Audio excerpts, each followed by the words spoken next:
An improved learning culture is critical to the development of organizations, particularly their efficiency. For Phillips Consulting Limited, it has created a niche for itself by galvanizing and creating the atmosphere for improved learning culture. For CAF 2015, it brought together once again its partnership with Skillsoft and of course LRMG to engage key players in the learning and development of various organizations in the country on the value of improved learning.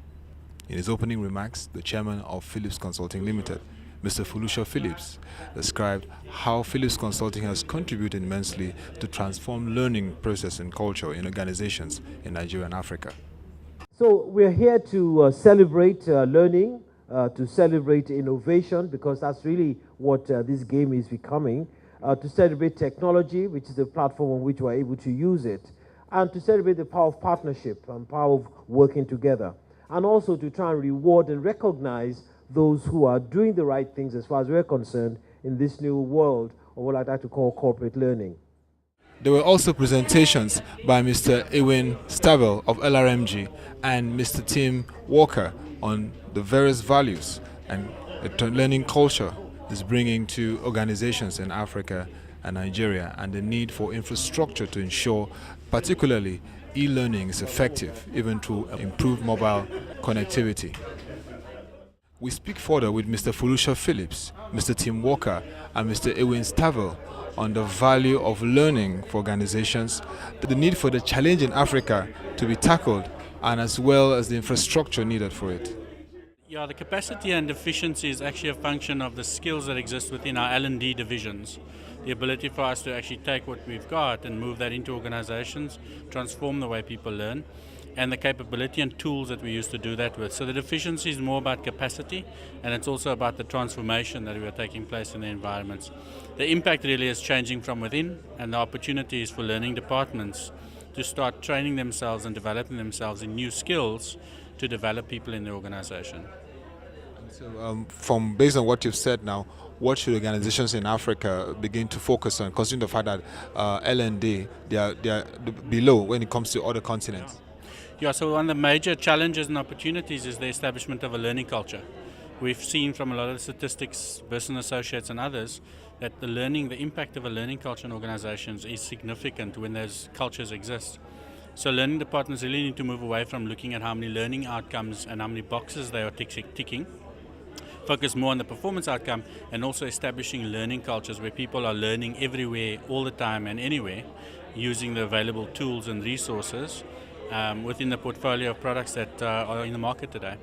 I think we're looking to improve learning not just within Nigeria and South Africa but globally, but obviously Africa is a key area for ourselves, and one of the key ways that we're seeing that is through mobile content, as you mentioned. And that mobile content allows organisations and individuals to get access to the content that they need at the point of time that they want and on the device that they want. One thing that we see a lot within Africa, and particularly Nigeria, a lot of people are very well connected using their smartphone devices and tablet devices, and providing them with access to content on those devices really does help with the adoption of learning and helps upskill themselves to improve themselves moving forward. Yeah, I think we've been in this game of, let me just use this term e-learning, okay, for about 4 or 5 years now.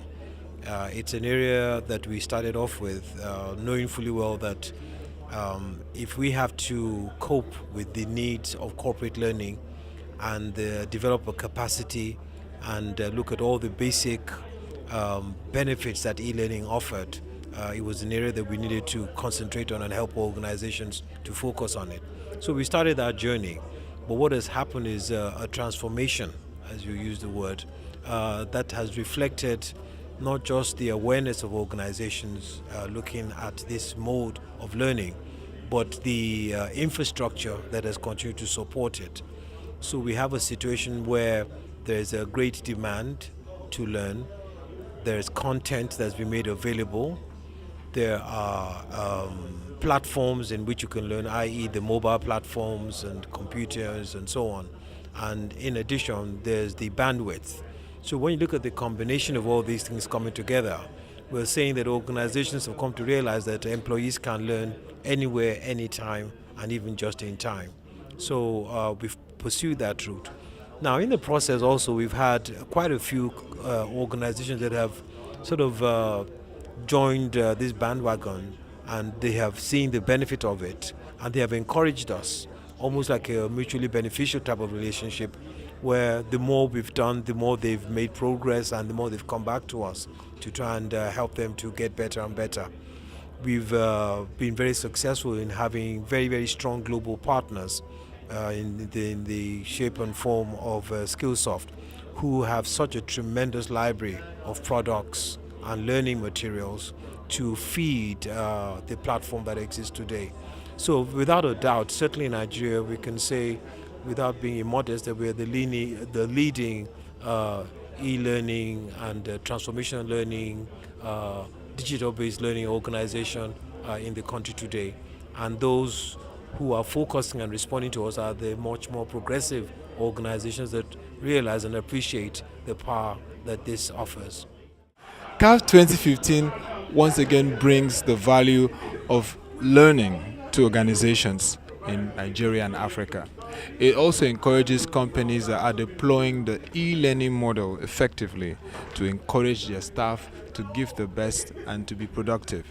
And we believe that with what Phillips Consulting is doing, alongside other organizations partnering with it, Nigeria and Africa can begin to work to tackle the deficit and challenge of learning and development that puts it at a disadvantage with other continents in the world.